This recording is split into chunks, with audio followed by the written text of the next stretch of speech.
Hola, ¿qué tal? Mi nombre es Caterine Tello, soy estudiante de la Universidad UTEC de la Facultad de Odontología. En este video les voy a hablar acerca del nervio hipogloso. El hipogloso es el 12º par craneal, es exclusivamente motor e inerva los músculos de la lengua con excepción del músculo palatogoso. El nervio hipogloso, como ya mencionamos anteriormente, es el nervio motor de la lengua. También se le adjudica un papel importante en la masticación, ya que presiona y mueve el contenido de la boca y lo proyecta entre los arcos dentarios. Interviene en los mecanismos del primer tiempo de la deglución, que impulsa el bolo alimenticio hacia la cavidad faríngea. Finalmente, el hipogloso es uno de los nervios del lenguaje articulado. Es responsable de la pronunciación de la mayor parte de las vocales y un cierto número de consonantes. Dentro del hipogloso vamos a tener un origen real y un origen aparente.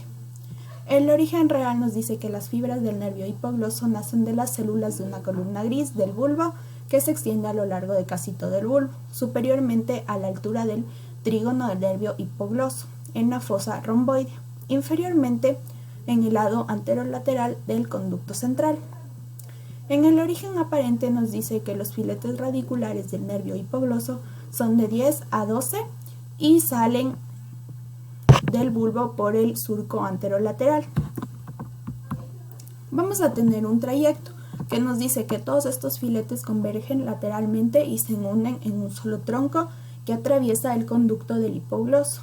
Fuera del cráneo, el nervio hipogloso desciende hacia la cara lateral de la lengua, describiendo una curva de concavidad anterior y superior. En el hipogloso tenemos ciertas relaciones. En la cavidad craneal, el nervio hipogloso discurre en el espacio subaracnoideo, donde cruza la arteria vertebral que pasa inferiormente a él y la arteria cerebelosa posterior. Atraviesa al aracnoides, el espacio subaracnoideo y la dura madre, por uno o dos orificios distintos, pero muy próximos del uno del otro. En el conducto del hipogloso, el nervio está frecuentemente acompañado por la arteria meningea posterior, ramo terminal de la arteria faríngea ascendente, y por la vena condyle anterior. En la relación de la base del cráneo al cuello, el nervio hipogloso desciende por el espacio laterofaríngeo, sigue una dirección ligeramente oblicua en sentido inferior, anterior y lateral. Desde su entrada en este espacio, el nervio hipogloso es posterior y medial a la arteria carótida interna. En la relación subaracnoidea, el nervio hipogloso está situado junto a la vena lingual, que sigue su borde inferior superficialmente al músculo higloso, que lo separa de la arteria lingual. En el nervio hipogloso vamos a tener unos ramos colaterales y terminales. El nervio hipogloso suministra un ramo meningio, ramos vasculares, un ramo descendente, el nervio del músculo tiroideo, los nervios del músculo hiogloso y estilogloso y el nervio del músculo genioideo.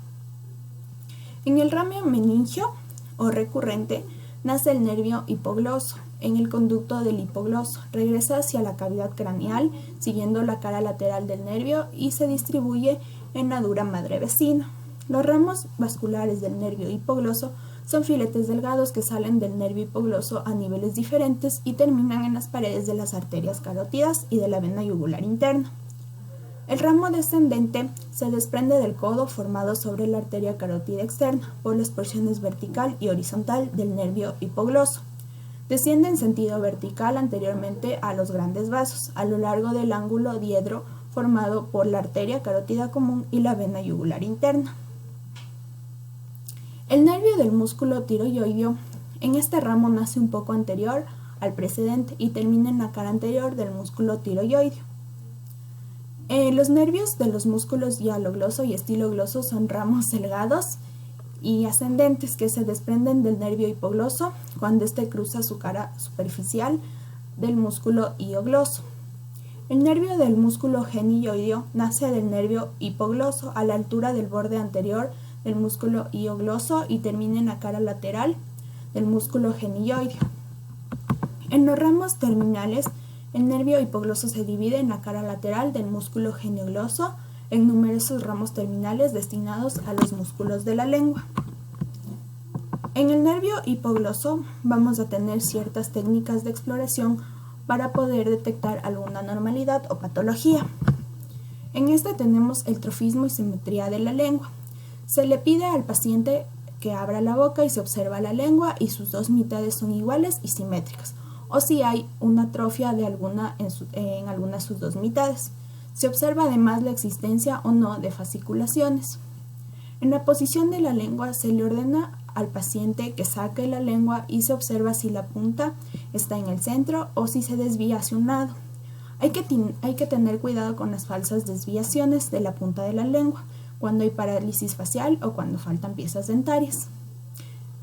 En la fuerza muscular segmentaria, la fuerza muscular de la lengua se explora pidiéndole al paciente que presione con la lengua una de las mejillas contra las cuales el examinador ha colocado sus dedos o mano por afuera. Muchas gracias por su atención.